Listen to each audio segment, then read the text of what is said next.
Peaceful کو existence سب کے ساتھ ہے، پرامن بقائے باہمی. پیسفل کو ایگزسٹنس کا مطلب جانتے ہیں کیا ہے؟ سورہ کافرون کو دیکھیں، پیسفل کو ایگزسٹنس ہے وہاں. قل یا ایھا الکافرون لا اعبد ما تعبدون ولا انتم عابدون ما اعبد ولا انا عابد ما عبدتم ولا انتم عابدون ما اعبد لکم دینکم ولی دین. قرآن سے پڑھ رہا ہوں. قل یا ایھا الکافرون، اے رسول آپ کہہ دیجئے کہ اے کافروں، لا اعبد ما تعبدون، پہلے تو اسٹینس کلیئر ہو، میں عبادت کرتا ہی نہیں ان بتوں کی جن کی تم عبادت کرتے ہو. بات واضح. لا اعبد ما تعبدون ولا انتم عابدون ما اعبد، نہ تم اس خدا کی عبادت کرتے ہو جس کی میں عبادت کرتا ہوں، ولا انا عابد ما عبدتم، اور نہ کبھی مستقبل میں عبادت کروں گا. آگے بھی کوئی چانس نہیں ہے، ہم لعنت ہی بیچتے رہیں گے. نہ میں عبادت کروں گا ان بتوں کی فیوچر میں جن کی تم عبادت کرتے ہو، ولا انتم عابدون ما اعبد، نہیں تم عبادت کرنے والے ہو اس خدا کی جس کی میں کرتا ہوں. تو اب کیا کریں؟ لڑیں ایک دوسرے کو ماریں؟ نہ نہ نہ، لکم دینکم ولی دین، آپ کے لیے آپ کا دین، ہمارے لیے ہمارا دین. یہ ہے پیسفل کو ایگزسٹنس، کہ اپنے موقف پر باقی رہتے ہوئے امن کے ساتھ رہنا. یونٹی کی خاطر ہم یقیناً اس بات کی رعایت کرتے ہیں.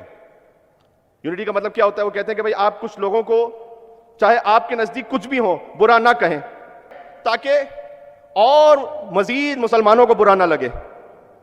بہت سادہ کر دوں بات کو. وہ کہتے ہیں کہ بھئی آپ کچھ منافقین کو برا نہ کہیں جو جنہیں ہم منافق سمجھ رہے ہیں، وہ نہیں سمجھ رہے. میں بالکل اس وقت ایک ڈائلاگ کی صورت میں بات کر رہا ہوں کہ بھئی آپ منافقین کو برا نہ کہیں تاکہ ہمیں برا نہ لگے. تو یہ تو دو طرفہ ہوتا ہے نا معاملہ.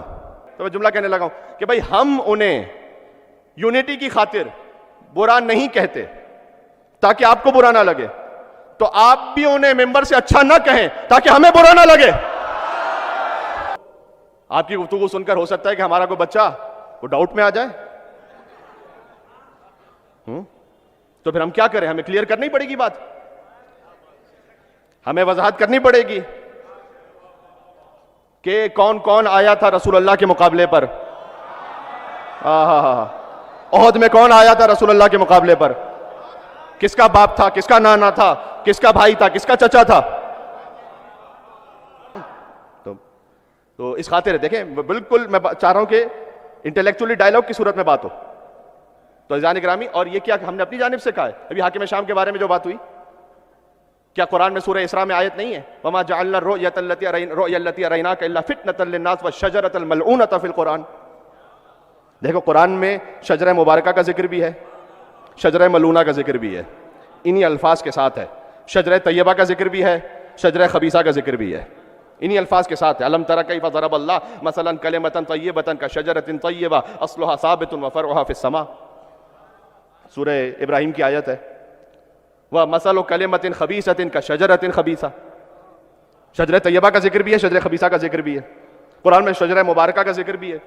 سورہ نور میں آیت نمبر 35 جا کے دیکھیے گا.